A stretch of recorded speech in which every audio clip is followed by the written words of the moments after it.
पिछले दिनी home state seniors वालों कनेडा डे मनाया गया, जिथे कि वड्डी गिनती विच सीनियर्स पहुंचे, जिथे उन्होंने कनेडा के मूल निवासियों उत्ते होए जुल्म की भी निंदा की ते रेजिडेंशियल स्कूलों विचों बेरहमी नाल मारे गए बच्चों को भी श्रद्धांजलि दी। इस मौके सीनियर्स ने मांग की कि सरकार नूं कैथलिक स्कूलों नूं फंडिंग देनी बंद कर देनी चाहिए है, क्योंकि इन्हां स्कूलों विच सिर्फ ते सिर्फ क्रिश्चियन धर्म के लोग ही पढ़ा सकते हैं। इस प्रोग्राम की शुरुआत मौके जिथे कोविड नाल जान गवाउण वाले साबका प्रधान जरनैल सिंह गिल नूं भी याद किया गया, तो उत्थे ही आए हुए साथियों लई खाण पीण का भी वधिया प्रबंध किया गया सी।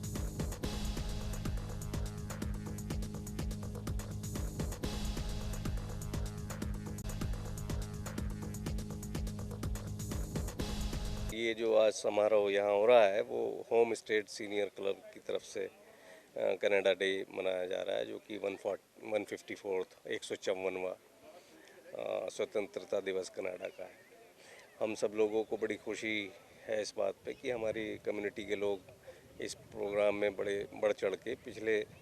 कई सालों से 1-2 साल छोड़कर लास्ट ईयर जैसे कोविड का मसला था, तो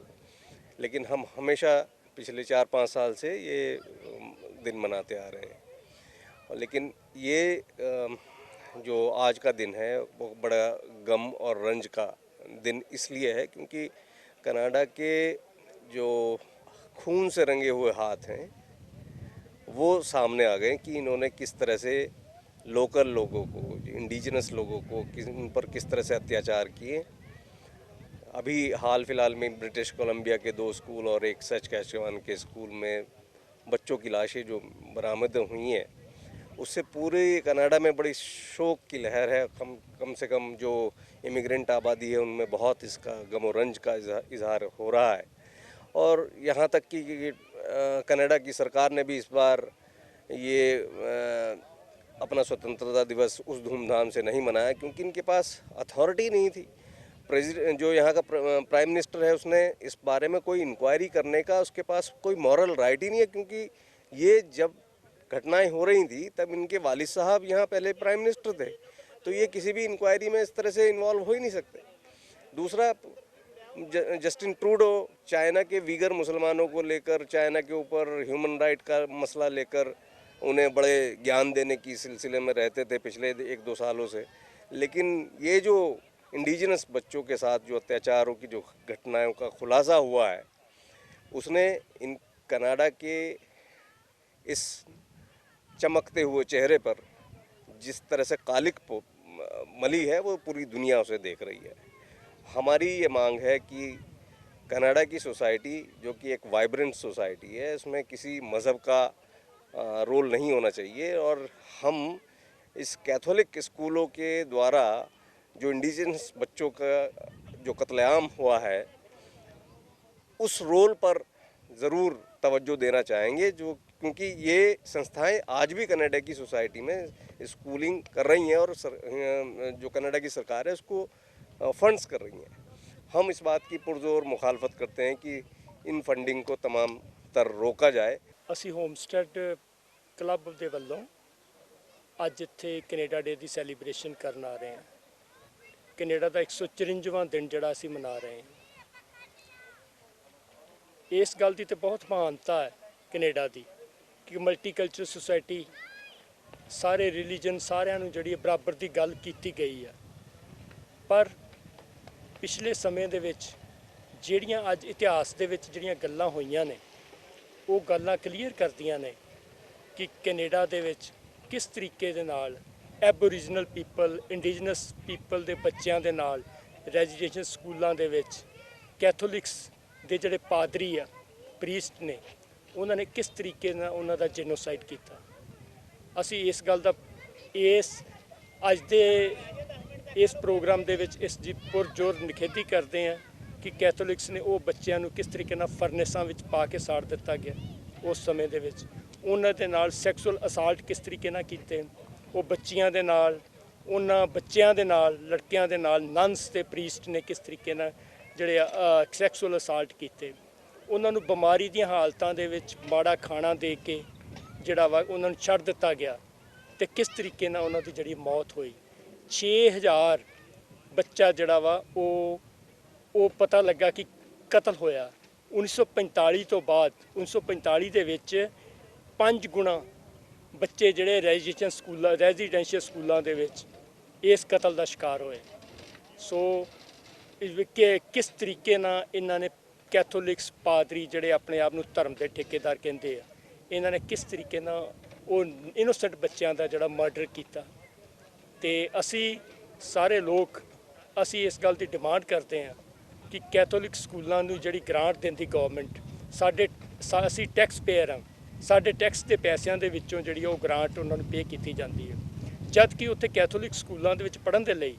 ਸਿਰਫ ਕ੍ਰਿਸਚੀਅਨ ਹੋਣਾ ਹੀ ਜ਼ਰੂਰੀ ਹੈ। ਉੱਥੇ ਜੌਬ ਕਰਨ ਦੇ ਲਈ ਟੀਚਰ ਦੇ ਲਈ ਸਿਰਫ ਕ੍ਰਿਸਚੀਅਨ ਹੋਣਾ ਹੀ ਜ਼ਰੂਰੀ ਹੈ। ਸੋ ਅਸੀਂ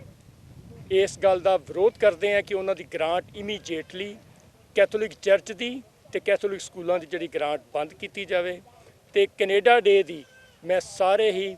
ਸਾਥੀਆਂ ਵੱਲੋਂ, ਸਾਰੇ ਭੈਣ ਭਰਾਵਾਂ ਵੱਲੋਂ ਸਮੂਹ ਕੈਨੇਡੀਅਨ ਪਰਿਵਾਰਾਂ ਨੂੰ ਲੱਖ ਲੱਖ ਵਧਾਈ ਦਿੰਦਾ। ਅੱਜ ਇੱਥੇ ਇੱਕ ਸਾਡਾ ਸੀਨੀਅਰ ਦਾ ਕਲੱਬ ਹੈ, ਹੋਮਸਟੈਡ ਸੀਨੀਅਰ ਕਲੱਬ, ਔਰ ਹੋਮਸਟੈਡ ਪਾਰਕ ਦੇ ਵਿੱਚ ਅਸੀਂ ਇਕੱਠੇ ਹੋਏ ਹਾਂ। ਬੇਸਿਕਲੀ ਕੋਵਿਡ ਤੋਂ ਬਾਅਦ ਪਹਿਲਾ ਫੰਕਸ਼ਨ ਹੈ ਸਾਡੇ ਕਲੱਬ ਦਾ।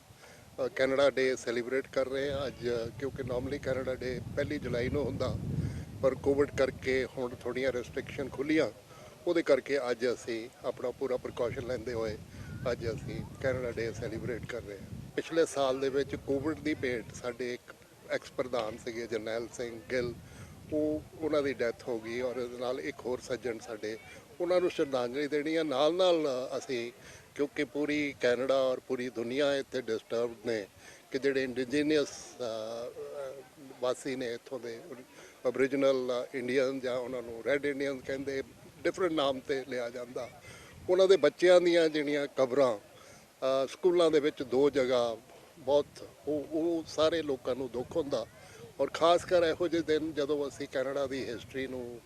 ਅਸੀਂ ਟਰੇਸ ਕਰਦੇ ਹਾਂ, ਜਿਵੇਂ ਸਾਨੂੰ ਸਾਰਿਆਂ ਨੂੰ ਪਤਾ ਕਿ 12,000 ਸਾਲ ਪਹਿਲਾਂ ਇਹ ਜਿਹੜੇ ਓਰੀਜਨਲ ਇੰਡੀਅਨ ਇੱਥੇ ਕੈਨੇਡਾ ਦੇ ਆਏ ਨੇ, ਇੱਥੇ ਦੇ ਨਿਵਾਸੀ ਨੇ, ਔਰ ਇਹਨਾਂ ਦੀ ਜ਼ਮੀਨ ਵਗੈਰਾ ਕੁਛ ਇੱਕ ਤਾਂ ਲੜਾਈਆਂ ਹੋਈਆਂ ਇਹਨਾਂ ਦੇ ਨਾਲ ਜਦੋਂ ਬ੍ਰਿਟਿਸ਼ ਦੇ ਟਰੁੱਪ ਆਏ, ਔਰ ਉਹਨਾਂ ਨਾਲ ਸੰਧੀ ਕਰਕੇ ਇਹਨਾਂ ਨੇ ਇਹਨਾਂ ਦੀ ਲੈਂਡ ਲਈ। ਕੁਛ ਏਰੀਆ ਦੇ ਇਹਨਾਂ ਦੇ ਆਪਣੇ ਸਨ, ਉਹ ਏਰੀਆ 'ਚੋਂ ਵੀ ਇਹ ਅਪਲਿਫਟ ਹੋ ਗਏ, ਔਰ ਇਹਨਾਂ ਨੂੰ ਹਾਲੇ ਵੀ ਉਹ ਸਹੂਲਤਾਂ ਨਹੀਂ ਮਿਲਦੀਆਂ ਜਿਹੜੀਆਂ ਬਾਕੀ ਸਿਟੀਜ਼ਨ ਨੂੰ ਮਿਲਦੀਆਂ, ਖਾਸ ਕਰ ਕਲੀਨ ਵਾਟਰ ਨਹੀਂ ਮਿਲਦਾ। ਤਾਂ ਲੋਕਾਂ ਦੀ ਸਹਾਨੁਭੂਤੀ ਹੈ ਇਹਨਾਂ ਦੇ ਨਾਲ, ਔਰ ਕੈਨੇਡਾ ਦੀ ਅੱਛੀ ਮਾੜੀ ਹਿਸਟਰੀ ਜੋ ਹੈ ਇਹ ਕੈਰੀ ਕਰਦੇ ਆ। ਇਹਦੇ ਨਾਲ ਅੱਜ ਲੋਕਾਂ ਨੂੰ ਦੁੱਖ ਵੀ ਹੁੰਦਾ। ਕਾਫੀ ਲੋਕਾਂ ਨੇ ਇਹ ਵੀ ਆਵਾਜ਼ ਦਿੱਤੀ ਸੀ ਕਿ ਕੈਨੇਡਾ ਡੇ ਸਾਨੂੰ ਮਨਾਉਣਾ ਨਹੀਂ ਚਾਹੀਦਾ, ਪਰ ਮੈਂ ਇਹਦੇ ਅਗੇਂਸਟ ਹੈ, ਕਿਉਂਕਿ ਕੈਨੇਡਾ ਡੇ ਕੈਨੇਡਾ ਇੱਕ ਧਰਤੀ, ਉਹਦੀ ਹਿਸਟਰੀ ਹੈ, ਚੰਗੀ ਬੁਰੀ ਹਿਸਟਰੀ ਜ਼ਰੂਰ ਨਾਲ ਹੈ, ਪਰ ਉਹ ਦਿਨ ਦੀ ਮਹੱਤਤਾ ਉਹੀ ਰਹਿਣੀ ਹੈ ਜਿਹੜੀ ਕਿ ਪਹਿਲਾਂ ਸੀ, ਕਿਉਂਕਿ ਇਸ ਦਿਨ ਕੈਨੇਡਾ ਨੇ ਆਪਣੀ ਕੌਨਸਟੀਟਿਊਸ਼ਨ ਨੂੰ ਅਡਾਪਟ ਕੀਤਾ ਸੀਗਾ। ਤਾਂ ਉਸ ਹਿਸਾਬ ਦੇ ਨਾਲ ਅਸੀਂ ਅੱਜ ਇਹ ਦਿਨ ਮਨਾ ਰਹੇ ਹਾਂ, ਔਰ ਇਸ ਦਿਨ ਅਸੀਂ ਉਹਨਾਂ ਨੂੰ ਸ਼ਰਧਾਂਜਲੀ ਵੀ ਦਿੰਦੇ ਹਾਂ। ਨਾਲ ਨਾਲ ਕੁਛ ਇੱਕ ਸਾਡੇ ਜਿਹੜੇ ਸਾਰੇ ਇਲੈਕਟਡ ਰਿਪਰੈਜ਼ੈਂਟੇਟਿਵ, ਉਹਨਾਂ ਨੂੰ ਜ਼ਿਆਦਾ ਦੇਰ ਮੁੱਦੇ ਤਾਂ ਨਹੀਂ ਅਸੀਂ ਤਾਂ ਦੱਸਣਾ ਚਾਹੁੰਦੇ, ਪਰ 1-2 ਮੁੱਦੇ ਜ਼ਰੂਰੀ ਹੈ, ਕਿਉਂਕਿ ਇੱਕ ਜਿਹੜਾ MP ਲੈਵਲ 'ਤੇ ਹੈ, ਜਿਹੜਾ ਫੈਡਰਲ ਲੈਵਲ 'ਤੇ ਮੁੱਦਾ, ਉਹ ਪਿੱਛੇ ਜਾਏ ਜਸਟਿਨ ਟਰੂਡੋ ਨੇ ਵੀ ਕਿਹਾ ਸੀ, ਕਿਉਂਕਿ ਇੱਥੇ ਕੈਨੇਡਾ ਦੇ ਵਿੱਚ ਲੋਕਾਂ ਨੂੰ ਮੋਬਾਈਲ ਫੋਨ, ਇੰਟਰਨੈਟ ਜਿਹੜੀ ਸੇਵਾ ਹੈ ਬਹੁਤ ਮਹਿੰਗੀ ਹੈ ਬਾਕੀ ਦੇਸ਼ਾਂ ਦੇ ਹਿਸਾਬ ਨਾਲ, ਉਹ ਉਹਨਾਂ ਨਾਲ ਅਸੀਂ ਉਠਾਵਾਂਗੇ। ਔਰ ਦੂਸਰਾ MPPA ਦੇ ਨਾਲ ਇੱਕ ਮੇਨ ਮੁੱਦਾ ਹੈ ਇੰਸ਼ੋਰੈਂਸ ਦਾ, ਉਹ ਵੀ ਉਠਾਉਣ ਦੀ ਲੋੜ ਹੈ। ਬਾਕੀ ਛੋਟੇ ਛੋਟੇ ਇੱਥੇ ਬਰੈਂਪਟਨ ਦੇ ਮੁੱਦੇ ਆ, ਇੱਥੇ ਡਰੱਗ ਦੀ, ਜਿਵੇਂ ਤੁਸੀਂ ਪਿੱਛੇ ਜੇ ਸੁਣਿਆ ਹੋਣਾ ਕਿ ਖਾਸ ਕਰ ਸਾਡੀ ਕਮਿਊਨਿਟੀ 'ਤੇ ਲੱਗਦਾ ਕਿ ਡਰੱਗ ਲਈ ਵੀ ਕੋਈ ਜਿਹੜੀ ਤਸਕਰੀ ਕਰਦੇ ਆ ਉਹਨਾਂ ਲਈ ਕੋਈ ਕਾਨੂੰਨ ਸਖਤ ਹੋਣੇ ਚਾਹੀਦੇ। ਅਮਰੀਕਾ ਦੇ ਵਿੱਚ ਕੋਈ ਡਰੱਗ ਦੇ ਨਾਲ ਫੜਿਆ ਜਾਂਦਾ 10 ਸਾਲ ਉਹਨੂੰ ਕੈਦ ਹੁੰਦੀ ਆ। ਕੈਨੇਡਾ 'ਚ ਸਾਨੂੰ ਪਤਾ ਹੈ ਜੇ ਲੜਕਾ 24 ਕਿਲੋ ਦੇ ਨਾਲ ਫੜਿਆ ਵੀ ਗਿਆ 3 ਮਹੀਨੇ ਬਾਅਦ ਇਹ ਬਾਹਰ ਹੋਣਾ, ਫਿਰ ਉਹਨਾਂ ਨੂੰ ਕੋਈ ਉਹ ਇਹ ਨਹੀਂ ਹੈ, ਸਖਤ ਸਜ਼ਾ ਨਹੀਂ ਹੈ, ਉਹਨੂੰ ਨਹੀਂ ਸਮਝਦੇ, ਤਾਂ ਹੀ ਬਾਰ-ਬਾਰ ਇਹ ਡਰੱਗ ਦਾ ਮੁੱਦਾ ਹੋਰ ਚੱਲਦਾ।